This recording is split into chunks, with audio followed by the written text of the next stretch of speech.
Bucknutters, welcome to the Bucknuts Morning 5 here on Monday, November 20th, 2017.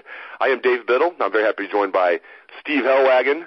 Steve, it is, of course, the week of the game, Ohio State at Michigan this Saturday, high noon, will be televised by Fox. Gus Johnson and Joel Klatt at the controls. I know fans will love that. They've become like fan favorites of the Buckeyes. Steve, the Buckeyes open it as 13-point favorites over the Wolverines. The spread is already down to 11. What do you make of this matchup? Well, Michigan, as much as you look at what they have and what they are, very much offensively challenged, but at the same time, very good defensively. I mean, I want to say top 5 at one point, if not still up there. So I think that they're going to make Ohio State earn this one way or the other. Could be a low-scoring game for a while, but Ohio State's offense was really clicking this past week. Obviously, they wanted to start fast against Illinois, and Illinois is a team that, as bad as they are, they've held their last 4 opponents under 30 points, which has to be considered some kind of a major accomplishment for Illinois because they're just not very good, and as we saw. But I think that we're in for a pretty good game.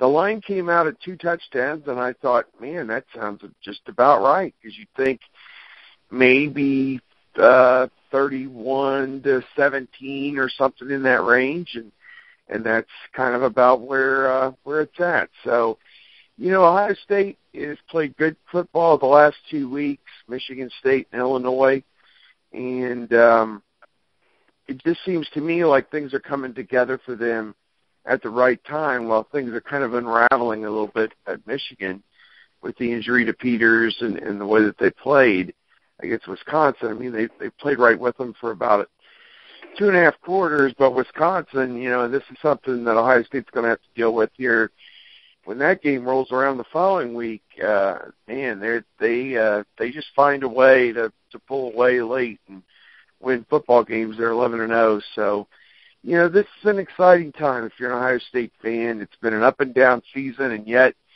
here they are in a position still to win the Big Ten championship and go on to the playoffs. So that's kind of an interesting scenario, I think. Yeah, you mentioned Michigan is very much offensively challenged. You're being kind. They are ranked 102nd in the country in total offense. It's amazing because you look at the NCAA stats. If you go there, you go to total offense. There's 3 different pages. They have 50 teams on the first 2 pages. You have to scroll to page 3 to find Michigan. They're in teams, 101 through the rest, like through 130. Right behind them is Luke Fickell's Cincinnati Bearcats at 103rd in the nation. So the Michigan Wolverines, 102nd in the country in total offense. This is Jim Harbaugh's 3rd season there. Not exactly what people thought they were getting. The Buckeyes are 4th in the nation in total offense. They actually dropped a spot because they had to take the foot off the gas late. They actually dropped from 3rd to 4th in the country in total offense. But, Steve, you mentioned Brandon Peters' injury. That's really interesting to me.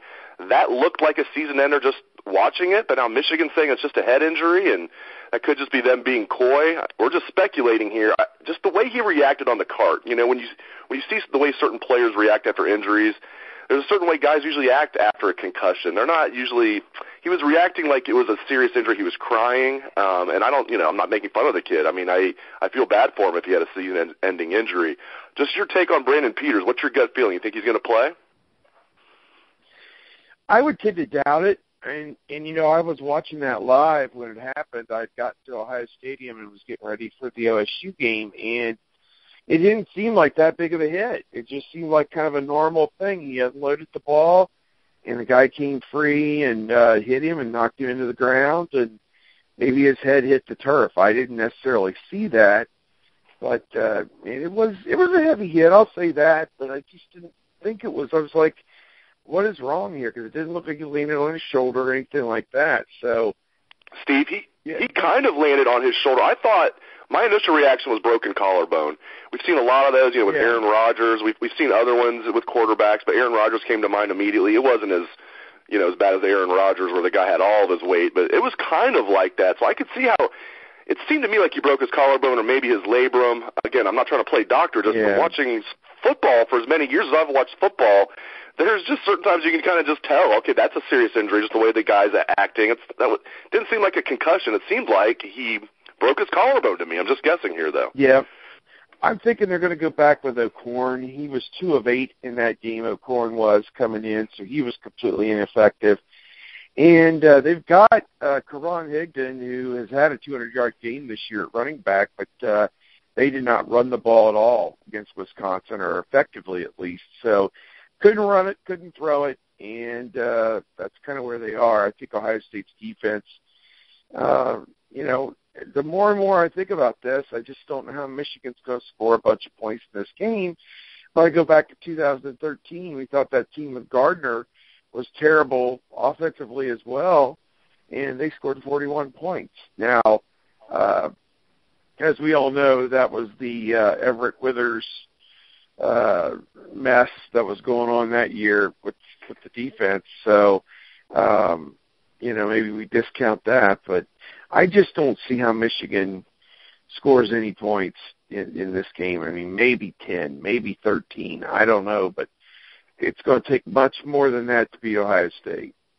Yeah, if O'Korn plays, they're in big trouble. If he's their guy for the full 60 minutes, I don't even see a scenario, barring like just Ohio State shooting itself in the foot like a million times. I don't see a scenario where Michigan can win this game if John O'Korn is their quarterback. And there might be people out there wondering about Wilton Speight. I've addressed this. Obviously, Wilton Speight was their starter last year. He was their starter for the first few games this year.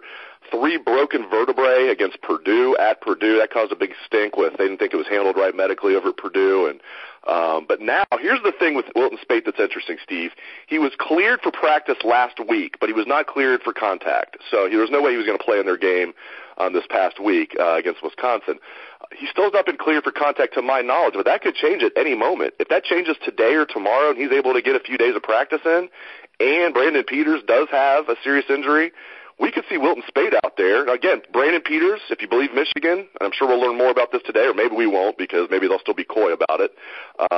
Maybe Brandon Peters will play, but I wanted to address the Wilton Speight situation.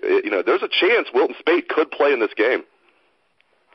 Yeah, I agree. I think it sounds like he might be getting back into the swing of things. I think he's probably played too many games this year to get a red shirt. Not sure. I would assume he redshirted once previously. I don't have his bio in front of me, but you're right. He has redshirted, and he's played in too many games this year to redshirt. So he'll be a fifth-year senior next year regardless. Go ahead. Yeah, it makes no sense to hold him out if he's available. I would see a situation where maybe he and O'Korn maybe alternate, or they get into the game and see how it's going and see if there's a place that he can help them if he's healthy. But again, you're just hoping for hope at this point if you're Michigan, because Ohio State, other than the Iowa game, they've played lights-out football, and I don't think they're going to back off the throttle this week with Michigan. We know how Urban Meyer treats this game. He's 5-0 in the game, and I just think Ohio State's, the more and more I talk myself into it, I don't even know how, they don't win this game by a couple of touchdowns. I'm confused how that could possibly happen. The one way I guess it possibly could is, you mentioned earlier, Michigan does have a legit defense. I mean, this is not just like, they're ranked high. Michigan is ranked 3rd in the country in total defense. Ohio State is 8th in the country in total defense. Number 1 is Alabama. Number 2 is Wisconsin. So there you go. Those could be some teams. If everything falls right for Ohio State, those could be the next 2 teams. We already know they're going to play Wisconsin. And if everything falls right, who knows? Maybe they could play Alabama after that. So that'd be interesting, going from 3-2 to 1 as far as total defenses. Michigan's defense is legit. I've watched them play a lot this year. I watch them play every year. It's like I do my self-scouting on Michigan. Everybody knows about Maurice Hurst at defensive tackle. He's going to be a first-round pick. He's legit. Rashawn Gary, number 1 recruit in the country a couple years ago, he's sophomore. He's another guy. He's a stud. The one guy that I think is flying under the radar, this linebacker they have, Hudson, who's playing the same position that Peppers did, but playing it like light years better than Peppers. Pro Football Focus, Steve, has this Hudson kid, the sophomore, ranked as the number 1 linebacker in the Big Ten, and it's not even close. So Hudson's the real deal. They got Don Brown. I think their secondary is susceptible, but they have a kid, Josh Metellus, that's terrible. Like, he wouldn't even see the 3rd team at Ohio State. He's a starter for them at safety. They have holes in their secondary, but they have three absolute studs on that defense. They have a good defensive coordinator in Don Brown. I guess that's the one thing that could, keep them in this game and even enable them to win this game is their quality defense. Yeah, I agree with you. I mean, they've held teams that have scored a lot of points to just a couple of touchdowns in some of these games, and I think that definitely, Ohio State is going to go in there and try and establish the run with Dobbins and Weber and probably Barrett to a degree, and then go over the top. I think that's what they have to do. Ben Victor is really coming into his own for Ohio State. You got the touchdown maker, Johnny Dixon, floating around out there. And then Paris Campbell. I mean, for him to get back in there this past week against Illinois and do what he was capable of doing, exciting to see him back in there. And so, yeah, I'm interested to see, if Ohio State attacks this challenge like I think they could. It could be a fun day for the Buckeyes up in Ann Arbor. Absolutely. You get out of there with a victory. I don't care if it's 1 point like it was 4 years ago. Get out of there with a victory. That's all that matters this week. Steve Helwagen, great stuff. Programming note, we will interview Urban Meyer, of course, today, 11:45 a.m. I'm guessing Coach Meyer's going to come in there with his game face like he always does this week. Then we're going to have Lunch Bucks later at a undisclosed location in Columbus. We'll let you guys know later. So Lunch Bucks will come live on Facebook around 1:30, so you can join us live on Facebook. Or if you don't catch us live, we'll post it to Bucknuts later. Thanks again to the man, Steve Helwagen, and thanks to all the listeners out there for tuning in to the show. I appreciate it, and I hope you have a great day. Let's hear that Buckeye swag, best damn band in the land.